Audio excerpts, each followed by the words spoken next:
Hello students, आज हम लेके आए हैं आपके लिए वर्णों का उच्चारण स्थान।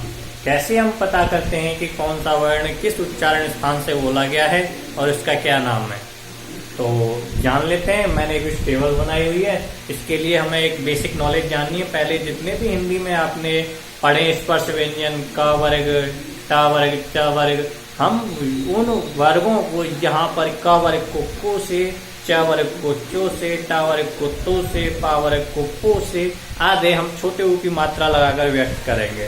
तो जहाँ भी को, चो, टो, तो, को आए तो आप समझ जाइए को का मतलब क वर्ग है, चो का मतलब च वर्ग, टो का मतलब त वर्ग और पो का मतलब प वर्ग। क्लियर?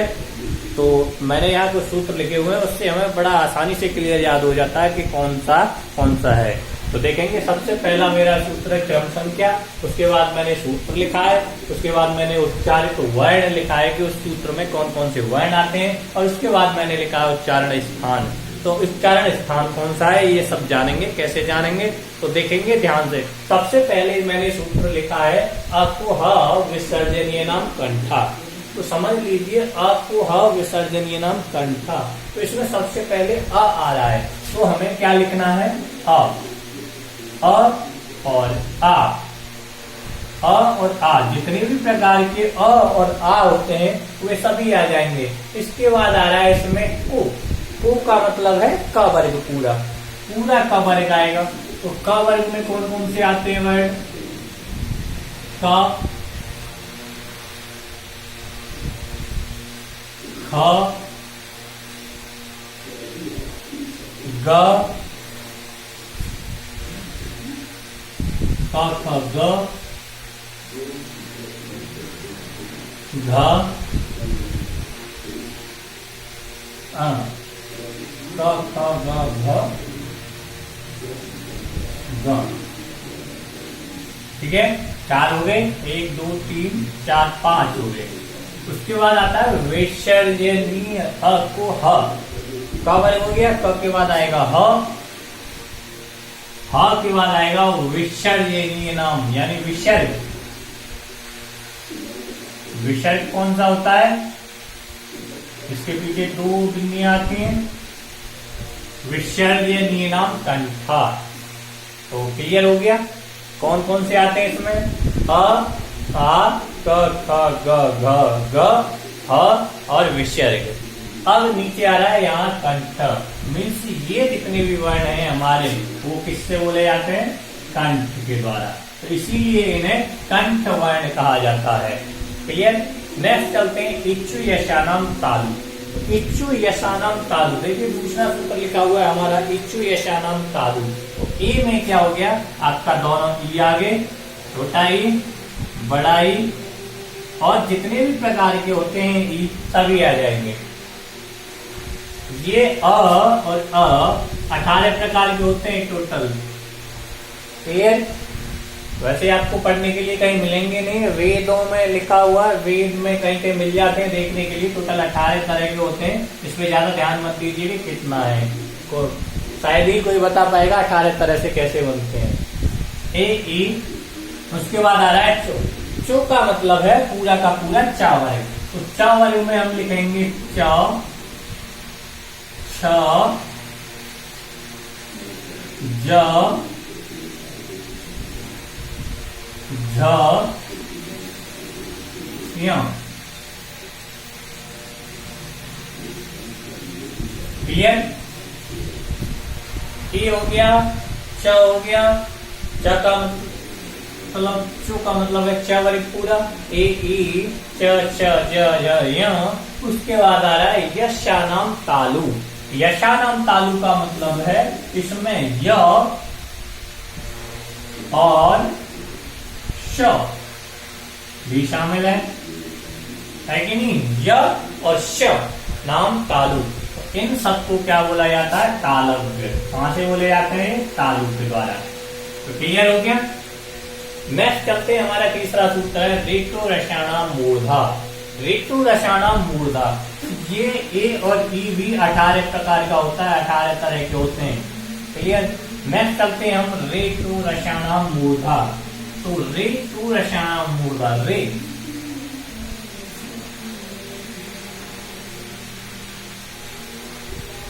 रे, छोटा री, बड़ा री, ये भी पूरे 18 तरह के होते हैं। उसके बाद टू, टू का मतलब ट वर्ग, ट, ठ, ड, ठ ठ ड, ढ, ण।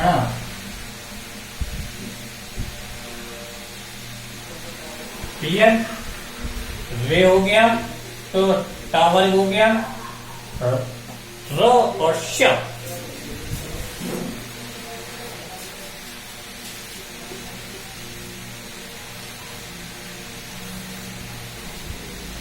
आगे लिखा हुआ मूर्धा, इसीलिए इनका उच्चारण स्थान क्या है? मूर्धा।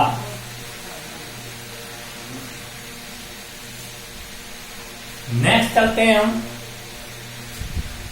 चौथे नंबर पर सूत्र लिखा हुआ है मैंने, र तो लसानाम दंता।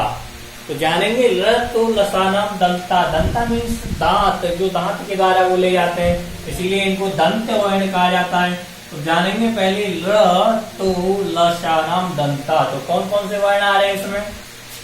र, छोटा ल, बड़ा ल, और ये होते हैं पूरे 12 प्रकार के। उसके बाद आएगा तवल, त,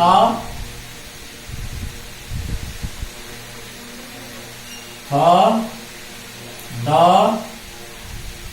ध, न।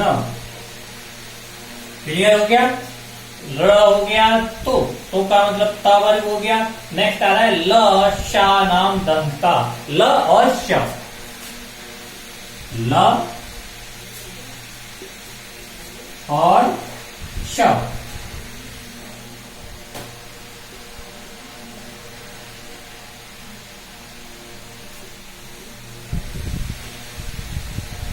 इनको बोला जाएगा दंत वर्ण। नेक्स्ट चलते हैं हम फिफ्थ नंबर, उपुपाधमानीय नाम ओष्ठा। ओ और उ,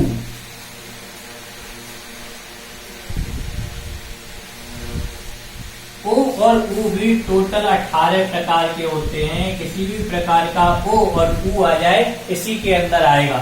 उसके बाद आता है पु। पु का मतलब बताया था मैंने प वर्ग। तो प वर्ग में क्या क्या आता है? प, फ, ब, भ, म। सॉरी, प, फ, ब,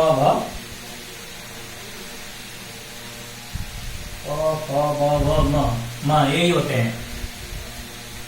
उसके बाद आ रहा है उपुपदमानीय नाम ओष्ठा। अब जान लेते हैं उपुपदमानीय नाम। तो उपुपदमानीय एक हमारा वर्ण होता है, वो कौन सा होता है उसके बारे में अलग से जान लेते हैं। उपुपदमानीय नाम ओष्ठा। आपने देखा है विसर्ग, जैसे विसर्ग होता है हमारा, जैसे इस तरह का विसर्ग होता है हमारा, नहीं, अगर यही विसर्ग इस तरह का बन जाए आधा आधा, तो ये इसका चिन्ह होता है उपुपदमानीय नाम और दिव्या मूली का चिन्ह। जैसे ही हमारा ये चिन्ह आधे विसर्ग जैसा चिन्ह, आधा विसर्ग ऊपर और आधा विसर्ग नीचे, अगर ये चिन्ह हमारा प और फ इनसे पहले आ जाए, समझ गए? आधे विसर्ग जैसा चिन्ह अगर प और फ से पहले आ रहा है,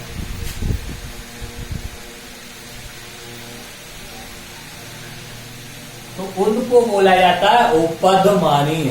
क्या बोला जाता है? उपदमानीय। इनको ध्यान रखिएगा, इनमें उपदमानीय ये हैं। केवल प और फ से पहले आधे विसर्ग जैसा चिन्ह आएगा, उनको हम बोलेंगे उपदमानीय। तो यानी उपदमानीय नाम ओष्ठा। 18 तरह के ऊ, प, फ, ब, भ, म, और ये प और प दोनों क्या है? उपध्मानी है। ये किसके द्वारा बोले जाएंगे? ओष्ठ के द्वारा, इसलिए इन्हें ओष्ठ वर्ण कहा जाता है। क्लियर? नेक्स्ट चलते हैं 6 नंबर पे। हमारा लिखा हुआ है यम गण नाम नासिका। तो देखेंगे यम गण नाम नासिका, इसके अंदर कौन से आते हैं? यम, म, यम,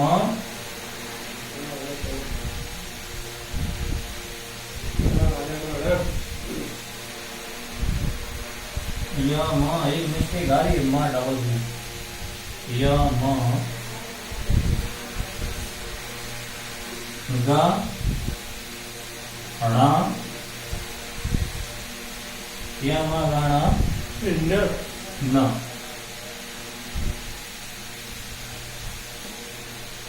क्लियर है?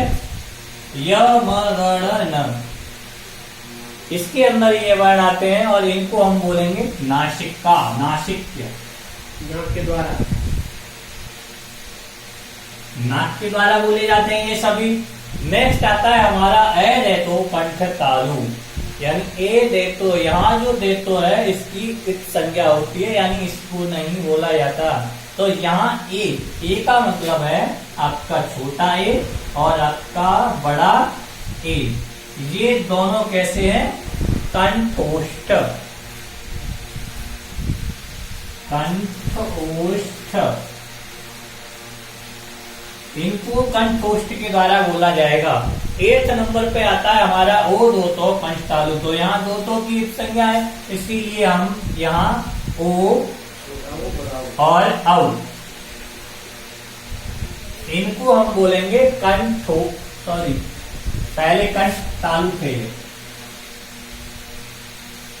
कंठ तालु, इन्हें बोला जाएगा कंठोष्ठ।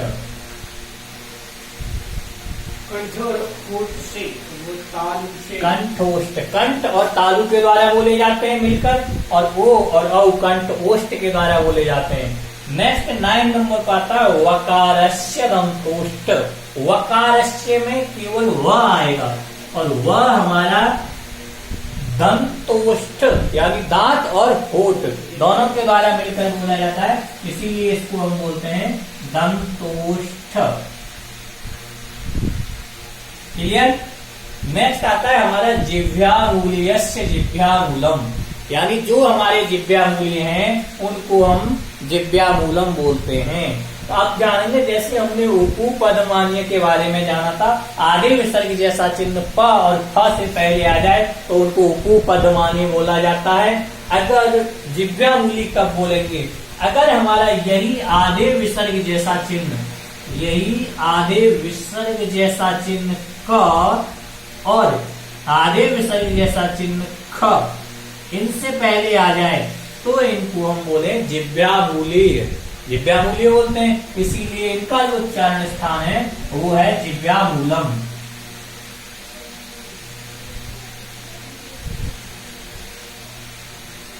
जिह्वामूलम। नेक्स्ट हमारा लास्ट रह रहा है नासिका अनुस्वर। अनुस्वर आपने देखा होगा कि किसी के अंक की बिंदी इस तरह का लगा हुआ होता है, तो इसको हम क्या बोलते हैं? अनुस्वर।